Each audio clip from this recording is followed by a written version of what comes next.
Oi, gente, tudo bem? O convidado de hoje é advogado, diplomata, deputado e foi ministro da Cultura. Marcelo Calero está aqui conosco para mais um Mesa Viva, que hoje, como vocês estão vendo, está no cenário especial.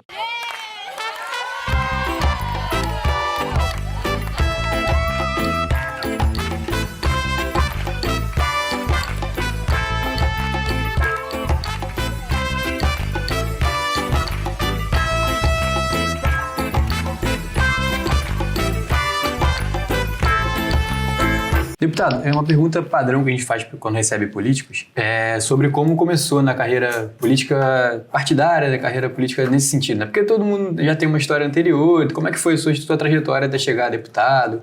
Conta um pouco pra gente. Olha, eu sou servidor público de carreira, né? Sou diplomata desde 2007 e aí nessa condição a gente acaba se aproximando muito da política, né? O diplomata ele tem uma vivência na administração pública muito forte, treinado para isso. E eu recebi em 2000, entrando mais na política partidária, né, eu entrei nas mãos basicamente do prefeito Eduardo Paes. Eu recebi um convite para participar da assessoria internacional do prefeito em 2013 e a partir daí eu comecei um trabalho na prefeitura, né, fui coordenador adjunto de Relações Internacionais, depois eu fui presidente do Comitê dos 450 anos, depois eu fui secretário municipal de Cultura. E aí, a partir disso, fui para o Ministério da Cultura e aí a história, enfim, muita gente já sabe, né? A próxima pergunta, inclusive. Na verdade, a próxima pergunta era isso, né? Você ficou muito conhecido exatamente por essa passagem pelo Ministério da Cultura. Como é que se deu esse convite, né? Como é que o seu nome chegou até lá e também como é que foi a sua saída do Ministério, né? Que foi aí a questão mais, talvez, que tenha te deixado mais famoso, o nome mais em voga na mídia. Como é que foi isso tudo? Olha, o que aconteceu foi o seguinte, eu não sei se as pessoas lembram, mas na época estava se discutindo se o Ministério da Cultura existiria ou não. Criaram a Secretaria Nacional de Cultura subordinada ao Ministério da Educação, ao ministro Mendonça Filho, e o Mendonça começou a procurar nomes que fossem técnicos para assumir essa secretaria. Ele conversou com diversos interlocutores do setor, que eram de interlocução dele, e vários coincidiram no meu nome. E aí, por conta disso, ele acabou me fazendo esse convite. 2 dias depois de eu ter aceito, o Temer resolve voltar atrás e tornar a secretaria um ministério.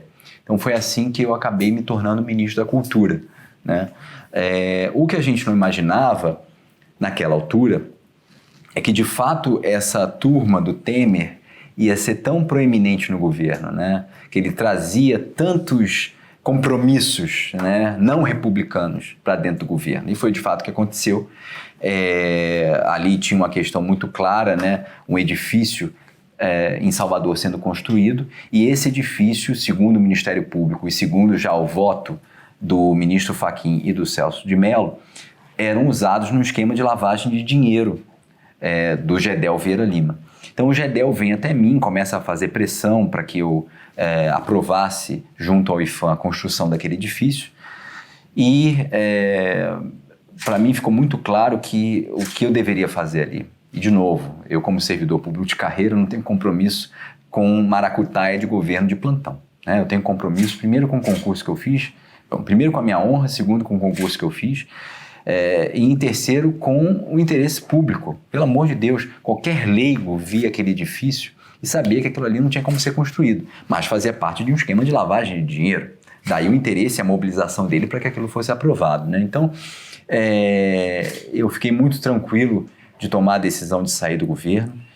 Vi que começaram a querer me fritar, né? Inventaram 1000 histórias, inclusive a capa do Estado de São Paulo do dia da minha renúncia era que eu havia deixado o governo por conta da vaquejada. E naquele momento eu decidi que eu precisava falar a verdade, que o Brasil precisava conhecer as entranhas daquele governo e como é que se operava ali a influência política de Gedel e companhia.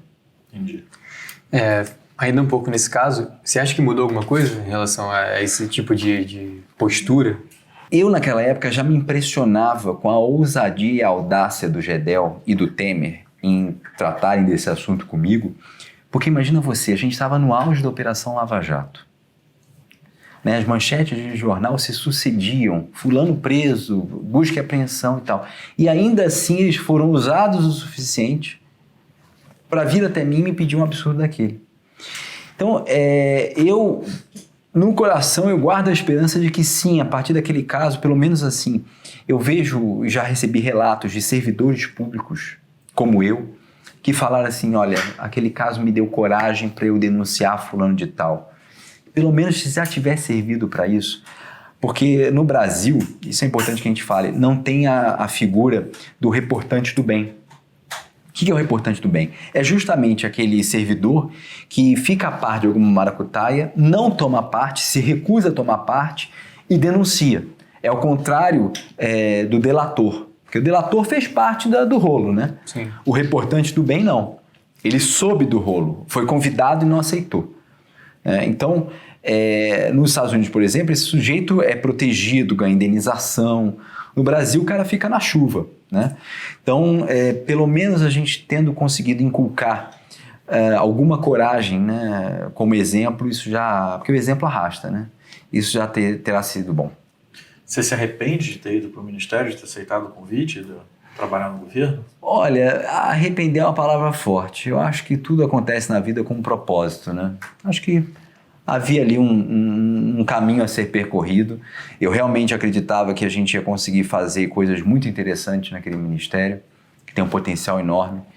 O Brasil é conhecido pela sua cultura, portanto a gente tem aí realmente um vetor de desenvolvimento econômico e social para ser explorado. A última pergunta nesse tema é: qual a sua análise da atual gestão do governo federal em relação à cultura? Como é que você está? Não existe. É um desastre completo. O que acontece? O Bolsonaro confunde ser presidente e ser o Bolsonaro. Ele usa tudo num tom muito personalista, de vingança pessoal, de ressentimento. E aí ele luta contra moinhos de vento. Ele elencou a cultura como um setor que é seu inimigo, mais do que adversário. E aí ele faz tudo para minar, né? O que é uma grande ignorância, porque é um setor que gera emprego, que gera renda, que é a imagem e a cara do Brasil no exterior. Ninguém lembra do Brasil nem pelas facas que produz e nem pelos aviões, né? Todo mundo lembra pela cultura que a gente produz. E isso tem sido historicamente assim. É produto do ativo mais importante que nós temos, que é a nossa diversidade.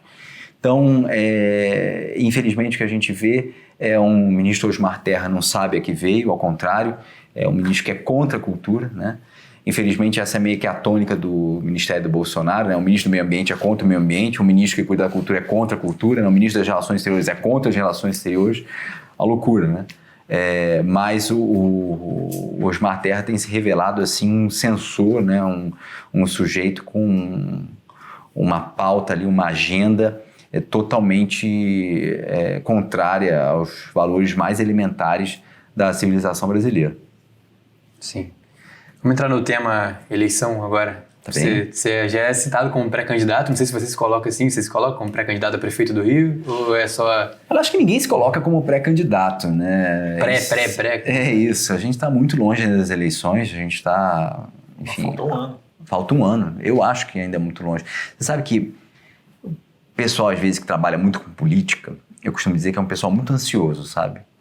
Porque eu lembro eu me filiei ao meu partido faltando basicamente 3, 4 dias para o prazo de filiação. E as pessoas me falam, mas já tem deputado já que fechou acordo com o prefeito, com o vereador. Eu falo, calma, vai tudo dar certo. E eu só lancei mesmo a minha candidatura a deputado no final de maio. E a maioria das pessoas dizendo que eu já estava atrasado. Então, assim, eu acho que é um tempo para a gente... É claro que em muitos círculos o meu nome já está rodando, né, como um pré-candidato. Fico muito lisonjeado. O meu partido, especialmente, e o Movimento Livres, do qual participo, tem contribuído muito para isso. Acho que tem a ver muito com uma demanda muito forte de renovação, né, que essa nova geração que chega, né, ela também tem que estar empoderada, ela tem que estar participando mais ativamente, essa geração dos 30 e poucos, né, da política. Então eu fico muito feliz porque eu amo essa cidade, eu conheço muito bem essa cidade, tenho planos e projetos para essa cidade. Agora, as circunstâncias políticas, né, vão muito além do Marcelo Calero, vão muito além do partido, vão muito além... é uma questão de construção, né? E acho que é um campo aí para nós em que a gente pode construir, que não está nem à esquerda, que não está nem à direita e que se preocupa efetivamente com a cidade. Mas dentro dessas bandeiras, pautas, qual você poderia falar qual seria a sua principal bandeira numa eventual campanha, numa eventual prefeitura? Qual seria a sua principal causa, seu principal objetivo, meta? Olha, eu acho que essa cidade precisa desesperadamente, Rafael, de emprego. Nós precisamos gerar atividade econômica nessa cidade. A decadência da cidade é assim visível, né? A decadência dos nossos subúrbios, a decadência da Zona Oeste, a decadência da Zona Sul, a decadência do meu bairro, que é a Tijuca, muitas lojas fechadas, o mercado imobiliário totalmente paralisado. Então há um retrocesso e isso gera, claro que a falta de liderança do Crivella, né? Acho que é o grande pano de fundo disso, mas isso gera uma degradação urbana, né? E o Rio precisa estar focado na sua grande vocação, a economia da cultura, a economia criativa, o turismo, né? Muita gente acha que cultura é oba-oba, né? É entretenimento. Quantidade de emprego que se gera a partir da cultura. E essa, repito, é a grande vocação do Rio. Nós hoje ainda somos, aos trancos e barrancos, a capital cultural do país. O que se faz aqui repercute de uma maneira assim extraordinária, mais do que qualquer outra cidade. Então, por que isso? Porque nós temos uma vocação para a capitalidade, nós temos uma vocação para os serviços em geral, mas em especial, acho que um flanco que a gente tem explorado pouco é esse flanco do turismo e da cultura de uma forma geral. Então, assim, emprego. As pessoas querem emprego, estão desesperadas por emprego. E para isso a prefeitura precisa fortalecer a atividade econômica do município. A partir disso a gente consegue fazer micro-revoluções urbanas. Ainda na questão da campanha, de uma eleição, da eleição do ano que vem, como é que você está avaliando o cenário que se coloca hoje, que a gente tem quase 30 pré-candidatos a prefeito? Como é que você enxerga isso? Você falou de construção, nem à esquerda, nem à direita. Qual é a sua visão? Acho que vai ser uma eleição fragmentada ou não? Como é que, enfim? Eu acho que vai ser uma eleição fragmentada pela razão de que os partidos não podem mais coligar para as eleições proporcionais. Então, naturalmente, eles vão buscar ter candidatos para que, inclusive, as suas chapas de vereador possam ser adensadas, né, politicamente. E vejo que a cidade já está discutindo e não vejo nenhum problema nisso. O que me causa um certo incômodo é essa ansiedade de já se definir, né? Botar na mesa quem é vice, quem é candidato. Isso eu acho que é desnecessário se fazer agora. Mas é importante que a sociedade civil esteja discutindo, que a sociedade civil esteja participando, esteja buscando influenciar esse processo de definição de candidatos. E eu acho que isso está acontecendo. As pessoas estão realmente muito preocupadas com o nível de degradação que o Rio atingiu e sabem que se nós não tomarmos parte, todos os cidadãos, todas as associações de moradores, de industriais, de comerciários, enfim, se não houver essa mobilização, nós vamos continuar no processo de decadência que pode, inclusive, colapsar e inviabilizar a nossa cidade. Então, o momento que a gente tem para reverter esse quadro é agora. Não há que se esperar. E eu acho que as pessoas estão muito mobilizadas para isso. E a Prefeitura do Crivella? Qual a sua avaliação? De 0 a 10 também. Zero, para facilitar. Essa é fácil, é zero, né? É uma prefeitura que não existe, infelizmente. Acho que os cariocas, eles estão muito conscientes, né? E muito, de certa forma, até a gente vê a autoestima do carioca está muito baixa. Porque é um prefeito que detesta a cidade, é um prefeito que detesta as iniciativas culturais, aquilo que a cidade produz de melhor. É um prefeito que não tem equipe, não tem liderança, que não tem alvo, que não tem planejamento estratégico. Então é realmente uma prefeitura em colapso. E a prefeitura que tem servidores públicos qualificadíssimos, que tem, portanto, um potencial de entrega enorme, que tem um potencial de planejamento insuperável e se vê basicamente encerrada aí numa caixa asfixiada, né? Eu acho que o próximo prefeito ele vai ter uma tarefa aí muito importante de fazer com que essas engrenagens voltem a funcionar, motivar as pessoas novamente, seja no serviço público, seja na sociedade, para que a gente não... O Rio não pode estar circunscrito a belas paisagens. O Rio, ele se reinventa a cada momento. Nós já passamos, gente, por baques enormes. Deixamos de ser capital na década de 60. Houve a fusão do estado da Guanabara em 1975. Houve a perda do ICMS do petróleo na Constituição de 88. Tivemos aí a roubalheira do Cabral. Olha só quantos baques nós já sofremos. E ainda assim nós resistimos. E ainda assim nós somos capital cultural do país. E ainda assim ditamos moda e repercutimos mais do que qualquer outra cidade, como eu já disse aqui. Então, o que significa que há um poder imanente nessa cidade muito forte.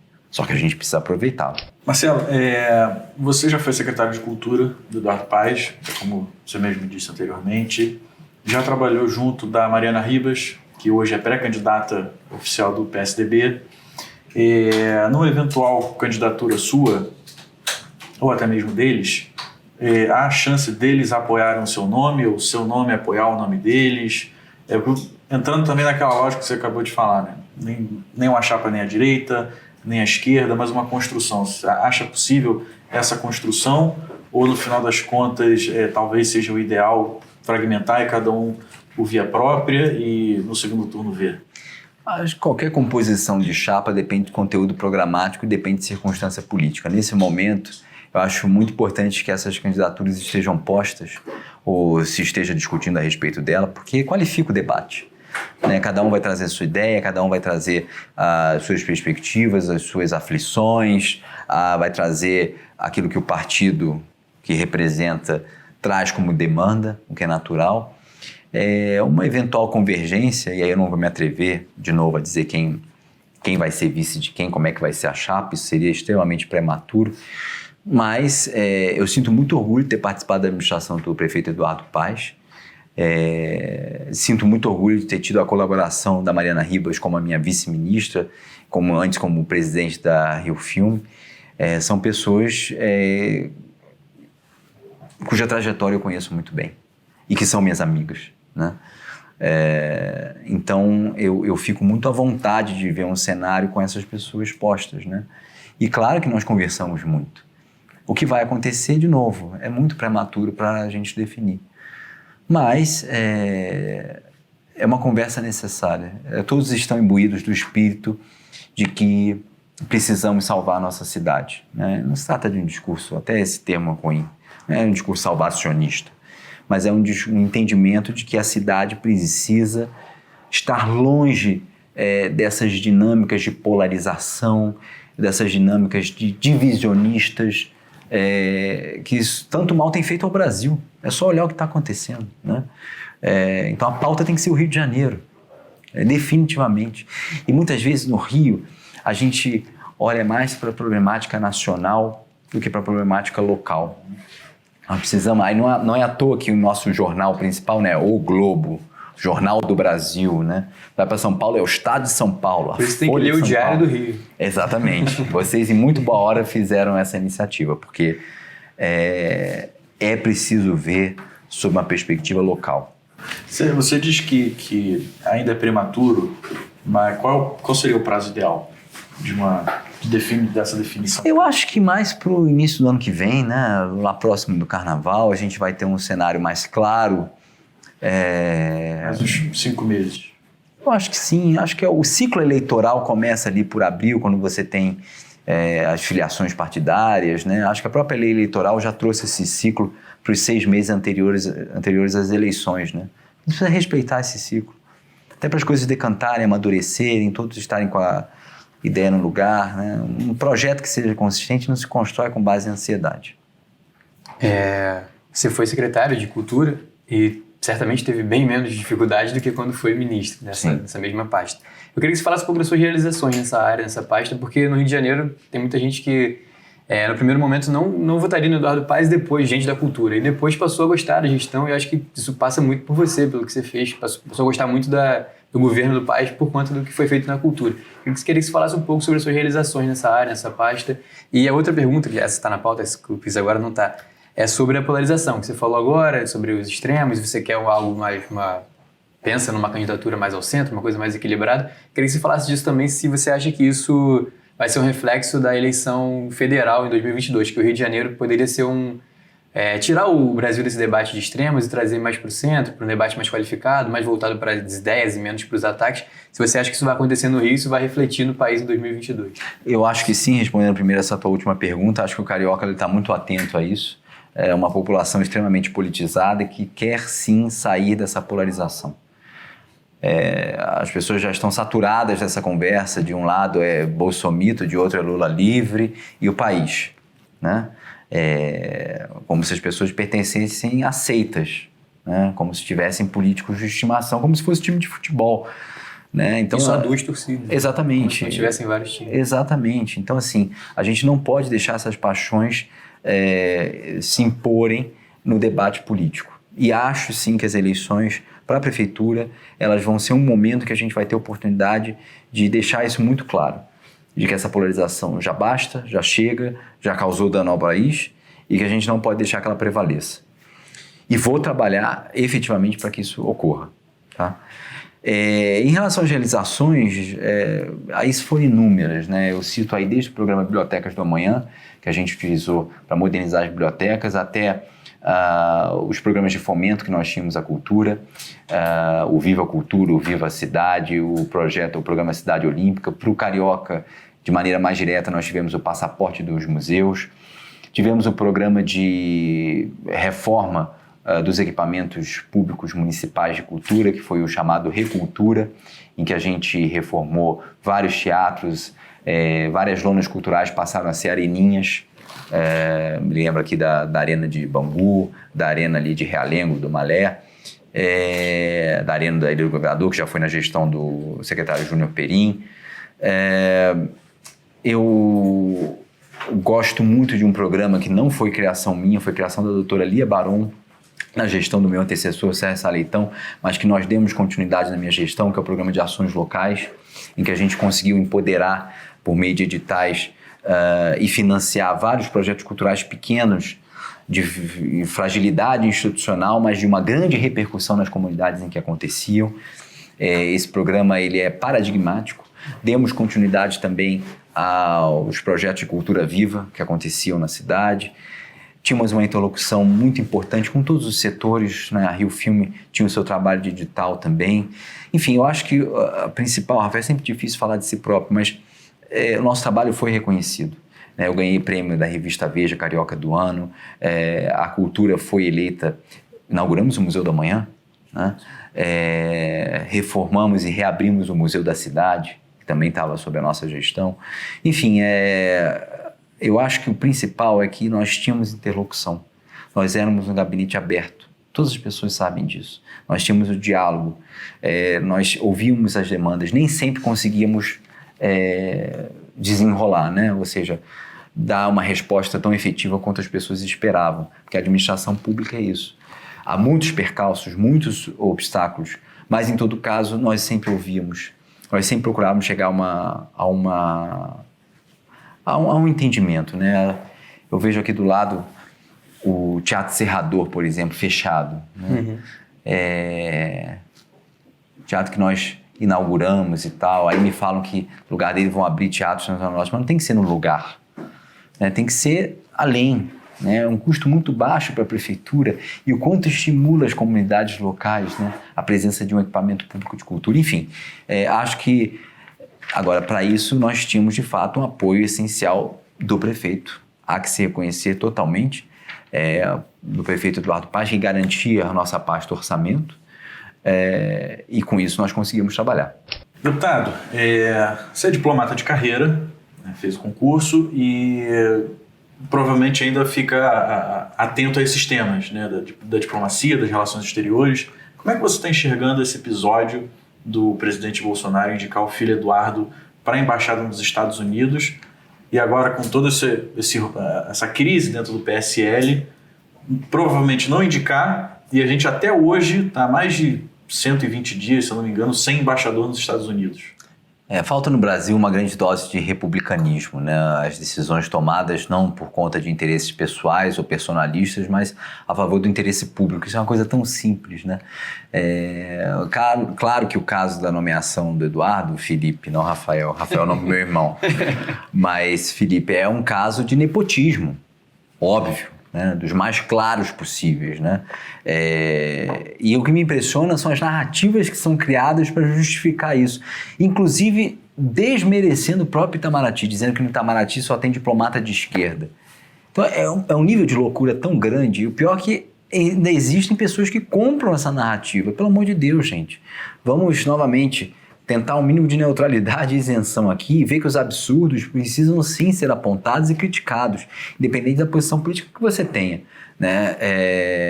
Eu acho que na realidade essa coisa do Bolsonaro, esse tratamento que tem sido dado à política externa no Brasil é a ponta de um iceberg muito perigoso, que é o desapreço e mesmo desprezo do Bolsonaro pelas instituições. As instituições são a garantia do cidadão, é a garantia de que o aparato, né, o aparelho do Estado não vai ser usado como um instrumento de vingança. Por isso que elas precisam sempre trabalhar com base na neutralidade. Então a Receita Federal precisa ser preservada, a Polícia Federal precisa ser preservada, o Itamaraty, o IPHAN. Olha o que está acontecendo com o IPHAN, um órgão técnico. O Osmar Terra já nomeou 3 pessoas sem qualquer qualificação para postos chaves, superintendente em Minas, superintendente em Goiás, mais um estado que me falta a memória agora. Mas como pode uma coisa dessa? Né? Então, para botar apadrinhado político, superintendente do Distrito Federal. Então, assim, para colocar apadrinhado político. Então, é muito grave isso, né? Porque há a possibilidade que essas instituições sejam usadas para fins pessoais. Então, se eu não gosto de ti, Mariano, eu coloco a Polícia Federal para te perseguir, para te investigar. Então, é muito perigoso isso. E a política externa acaba sendo apenas um reflexo desse pensamento maior, extremamente perigoso. Marcelo, esse é o primeiro mandato como deputado. Como é que está sendo isso? Era o que você esperava? É bem diferente?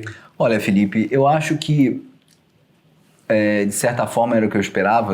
É meu primeiro mandato, mas eu já tinha algum contato, né, com os meandros políticos da época que eu estava aqui no Rio, da época lá de Brasília.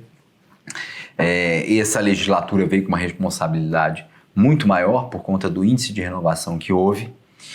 Mas o que eu fico um pouco preocupado é que essas dinâmicas partidárias, né, e familiares do Bolsonaro e companhia estão acabando por atrapalhar de uma maneira muito grave a agenda do Congresso, né?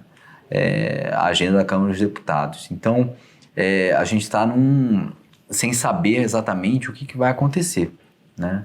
Estamos num momento aí de bastante apreensão, porque o governo está vendo a sua já pequena base se desfacelar. O que vai acontecer a partir disso? Não sabemos. Então, acho que a dinâmica do Congresso era mais ou menos o que eu esperava, mas me preocupa que essa pauta acabe sendo atrapalhada por essas atrapalhadas do governo Bolsonaro. E como é que fica o papel da oposição num governo que está perdendo a própria base? É uma boa pergunta. Eu acho que a oposição ela sempre vai ter um papel importante no sentido de apontar os erros de forma mais estruturada e mais contundente, né? Porque eu me considero ali de uma oposição mais moderada, né? Eu sou muito opositor em todos os temas relacionados à cultura, relacionados ao déficit de republicanismo e democracia que existe nesse governo. Existem algumas pautas econômicas em que a minha visão coincide com a do governo, e aí eu não tenho nenhum problema em votar com o governo. Mas eu acho que a oposição vai ter sempre o papel de denunciar as falhas, de denunciar os desmandos e, a partir disso, desdobrar ações, que é o que nós temos procurado fazer. Saindo um pouco da política, né, dos temas da política, explica como é que é um pouco a sua rotina, né? Segunda-feira hoje você está aqui no gabinete, terça, quarta e quinta provavelmente Brasília. Como é que é essa rotina do deputado federal Marcelo Calhero? E o que você faz nas horas vagas? Você lê, anda de bicicleta, vai no cinema, como é que é? Horas vagas cada vez menores, né? Horas vagas eu gosto muito de ficar em casa, gosto de ir a programas bem tranquilos, adoro teatro, vou muito ao teatro, adoro cinema, adoro estar com os amigos, chamo muita gente para minha casa, então eu gosto muito de usar a minha casa como um lugar para receber pessoas. Sou muito próximo da minha família também, então com isso acabo tendo uma rotina de família, de almoço e tal, bastante forte. A minha rotina basicamente segunda a gente está no Rio, segunda, quinta de tarde, sexta, minha agenda fica aqui no Rio, né? Eu passo algum tempo aqui no gabinete, faço muita agenda externa. Final de semana nós temos muitas agendas externas também. Esse final de semana, por exemplo, eu comecei o final de semana lá no Espaço Ser Cidadão, em Santa Cruz. Depois tive uma agenda no Morro da Babilônia, em Copacabana, no Leme. E depois tive uma agenda no Hack in Rio, na zona portuária, né? Então eu passei muito tempo na estrada, né? Indo de um lado para o outro. Cidade de uma ponta a outra. De uma ponta a outra. E isso é bem rotina, eu gosto muito. Alguns finais de semana eu vou para o interior do estado também, onde a gente tem alguns aliados importantes, algumas prefeituras importantes, Prefeitura de Campos, Prefeitura de São Gonçalo, Friburgo é uma base também importante para o nosso mandato. Enfim, eu acho que uma obrigação dessa nova política, dessa dita nova política, é a gente estar na rua. Né, a gente conversar com as pessoas, buscar interlocução, criar oportunidades de interlocução. Eu tenho procurado fazer isso da melhor forma possível. E recentemente você também defendeu sua dissertação de mestrado, né? Sobre o que foi, o que você estudou? Fala um pouco mais sobre a dissertação de mestrado... Deu tempo de defender? Pois eu achei que eu nunca fosse conseguir, sinceramente. Fiquei muito feliz com essa conquista. Pessoalmente, para mim foi muito importante, porque... eu sempre quis fazer o mestrado, eu já tinha perdido a oportunidade quando eu estava no Rio Branco, eu não consegui fazer mestrado, para mim foi só uma pós, e eu tive a oportunidade de ser aprovado já há uns anos num instituto que é dos mais respeitados da América Latina, que é o IESP, né, o Instituto de Estudos Sociais e Políticos, o antigo IUPERJ, da UERJ. E eu tive a felicidade de ter como orientador o professor Christian Lynch, que é especialista, que está, enfim, cada vez mais voltado para a história do Rio de Janeiro. E eu procurei estudar um período da história do Rio de Janeiro que vai de 1960 a 1963, que é o período em que a gente deixa de ser capital e passa a ser o estado da Guanabara. E a minha pergunta, né, fulcral ali foi como nós conseguimos não só manter, mas aumentar a nossa capitalidade e reafirmar a nossa identidade carioca num momento tão traumático, né? E grande parte da minha dissertação eu discorro a respeito de um evento que passa muitas vezes sem a percepção devida na história do Rio, que é o plebiscito que foi realizado no dia 21 de abril de 1963, em que os cariocas foram chamados a decidir se a cidade seria, ou se o estado da Guanabara seria um município único ou se seria dividido em vários municípios. E 95% dos cariocas votaram para que o estado da Guanabara permanecesse como um município único do Rio de Janeiro. Isso é muito interessante, porque, primeiro, pelo índice de votação, um dos maiores, quiçá o maior da história do Brasil, 95% dos eleitores coincidiram numa tese. Depois, os debates que houve pré-eleitorais, também muito interessante. Em terceiro lugar, o sentido de pertencimento que os cariocas têm em relação a essa cidade. Ninguém queria ser cidadão de Copacabana, ou cidadão de Madureira, ou cidadão da Tijuca, ou cidadão de Santa Cruz. As pessoas queriam se sentir cidadãos do Rio de Janeiro. Então isso tem um significado, é isso que eu falo que a gente tem que explorar mais. A potencialidade que o sentimento de pertencimento que o carioca tem é enorme. Só que você precisa atiçar isso. Nós temos uma autoestima grande. As pessoas se sentem pertencentes a esta comunidade. Portanto, o potencial que elas têm de ajudar essa comunidade a se ressignificar, a se reinventar e se reconstruir é imenso. Só precisa a gente ter uma liderança política. Bom, agora para fechar, antes do Papo Reto, daqui a pouco tem as perguntas de papum, de bate-pronto, mas antes, para fechar, eu queria saber seus planos futuros, pessoais, profissionais, políticos, o que você está pensando daqui para frente? Então, eu acho que os próximos meses serão dedicados ao Rio de Janeiro, a todo esse debate sobre a cidade, a todo esse debate sobre a reconstrução da cidade. Eu vou estar focado na cidade do Rio de Janeiro. E agora, nosso Papo Reto, aquele bate pronto, perguntas, papum, resposta. A primeira, um lugar no Rio. Tijuca, Praça Xavier de Brito, lugar da minha infância. Um time de futebol. Flamengo. Um bar no Rio. Eu gosto muito do Momo, mas tem um lugar, eu gosto muito das empadas da Salete. Sabe onde é? Uhum. Maravilhosas. Onde é? Eu não sei. Na Rua Afonso Pena. Ah, tá. Sabe o nome da rua é esse também? Porque a praça é Afonso Pena, né? Mas a rua também chama, acho que é Afonso Pena. Não, chama. É. Bom, uma música, mas com adendo, tem que cantar. Pode ser um samba, um refrão de Qualquer bloco, coisa, uma música de qualquer sua coisa. preferência. Olha só, gente. Isso é uma tradição que todo político que tá vindo aqui tá cantando, então... Olha, A eu sessão acho, tá até gravando, ó. eu acho que o carioca tem que prestar mais atenção nos seus símbolos. Posso fazer um pouquinho de Claro, perspectiva? claro, Pode. claro. Né? Quando a gente olha pro brasão da cidade, aquele brasão tem uma razão de ser, né? Tem lá de um lado o louro, que representa a força, do outro lado o carvalho, que representa a vitória. Tem os golfinhos próprios de cidade marítima, aquelas 5 torres fortificadas que representam o fato de ser capital, as setas de São Sebastião, que representam o suplício do Marte padroeiro da cidade, o brasão armilar de Dom Manuel. Eu não sou tarado em heráldica, não, mas estou falando que é um símbolo bonito. É a trajetória da cidade. Muitas injustiças, contradições, muitas mortes violentas. A gente não pode também dourar a pílula nem poetizar tudo. Né? Populações marginalizadas, populações que constantemente sofrem racismo estrutural, sofrem injustiças. Isso tudo existe. Mas se nós prestarmos atenção nesses símbolos, a gente talvez consiga, como eu já tive a oportunidade de falar, de ressignificar e mudar o futuro, já que o passado não tem como mudar. Aprender com esse passado e aprender com os nossos símbolos. E aí, nessa onda um pouco ufanista, que eu acho importante também para a nossa autoestima, a gente tem que lembrar que nós temos um hino oficial da cidade do Rio de Janeiro, que deveria ser cantado em todas as cerimônias, que é o Cidade Maravilhosa. E tem uma estrofe desse hino que poucas pessoas conhecem, que é a terceira estrofe. Acho que vocês não conhecem, nem o Felipe, nem o Mariano. Deixa eu tentar lembrar aqui, mas se você cantar, se eu lembrar, se eu souber, eu vou lembrar quando você Ele cantar. diz o seguinte: jardim florido de amor e saudade, terra que a todos seduz. Esse eu conheço. Conheço. Que Deus te cubra de felicidade, ninho de sonho e de luz. Isso é uma maravilha, gente. Então a gente poder resgatar isso, né? Aí eu podia também cantar aqui um monte de samba, porque eu adoro samba, especialmente os sambas enredo.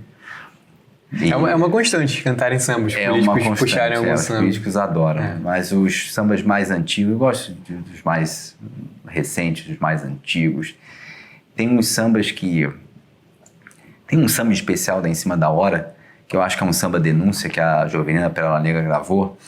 Vamos sublimar em poesia a razão do dia a dia para ganhar o pão, acordar de manhã cedo, caminhar a estação e chegar lá em Dom Pedro a tempo de bater cartão. Não é mole não, não é mole não, com a inflação aumentar os ingressos da nação. O suburbano, quando chega atrasado, o patrão mal-humorado diz que mora logo ali, mas é porque não pega esse trem lotado, com o peito amargurado, baldeando por aí. Imagina quem vem lá de Japeri, imagina quem vem lá de Japeri. Tá bom assim? Tá ótimo. Errei aí um pedacinho que não me lembrei, mas esse samba chama Destino Dom Pedro, as 33 estações, maravilhoso. Agora uma frase. Uma frase.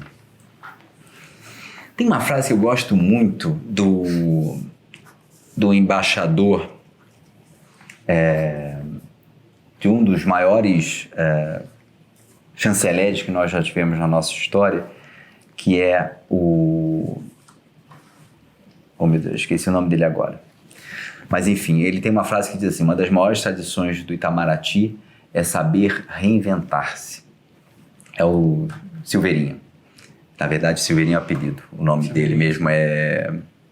Arthur, talvez? Não. Não lembro. Enfim, é o Silveirinho. Depois a gente... Foi um bom... Foi um dos maiores chanceleres, foi depois do Mário Gibson Barbosa. E ele tinha essa frase, né? O Silveirinho tinha essa frase. Depois Silveirinho virou nome de contraventor, né? Mas no Itamaraty, O Silveirinha é um dos maiores. E ele tinha essa frase: uma das maiores tradições do Itamaraty é saber reinventar-se. Eu uso essa frase para o Rio. Uma das maiores tradições do Rio e dos cariocas é saber reinventar-se. Então a gente, depois desse desastre que foi a administração do Crivella, a gente vai ter que usar essa frase como mote para as nossas vidas. Todo dia de manhã a gente vai ter que acordar para fazer Azeredo da Silveira, é o nome do chanceler. A gente vai ter que fazer com que o Rio se reinvente, para que se reconstrua. Último bate-bola, um ídolo. Um ídolo? Nossa, que difícil, nunca pensei num ídolo. Olha, tentar ser o menos polêmico possível, né? Porque esse negócio de ídolo é complicado, porque sempre vão achar alguma coisa para te encherem o saco, para dizer, ia lá, o cara tem como ídolo fulano e tal, não sei o quê. Enfim, mas eu vou aqui pelo que vai mais ao coração. Eu sou fã de Lima Barreto. Lima Barreto escreveu muito sobre o subúrbio carioca, escreveu muito sobre o Rio de Janeiro e escreveu muito, uma escrita que pouca gente avança nela, escreveu muito sobre a República. O Lima Barreto era um ressentido com a República que não foi. Tem gente que acha que ele era monarquista. Ele tinha um apreço pela monarquia mesmo, mas não pela monarquia ser monarquia. Ele tinha um apreço pela aura de republicanismo que, incrivelmente, a nossa monarquia tinha, né? E tem dois escritos dele que eu recomendo muito, se vocês me permitem, avançando aí na pergunta. Pode falar à vontade. Tem um texto dele que chama Política Republicana e tem um outro texto dele que chama 15 de Novembro. Ambos falam sobre a visão que ele tinha sobre a República Velha. E tem, claro, o clássico dele, Os Brusundangas, né? Que é uma sátira, né? Sobre a República Brasileira. E o mais intrigante e angustiante é a gente se dar conta de que várias daquelas críticas ali permanecem. O Triste Fim de Policarpo Quaresma também. Totalmente. Né? Uma crítica que serve muito para hoje. Essas são mais contundentes e menos conhecidas, Sim. por isso que eu recomendo. Sim. Bom, é isso. Encerramos o Mesa Viva. Até semana que vem. Aquele abraço. Muito obrigado. Valeu, Carocada.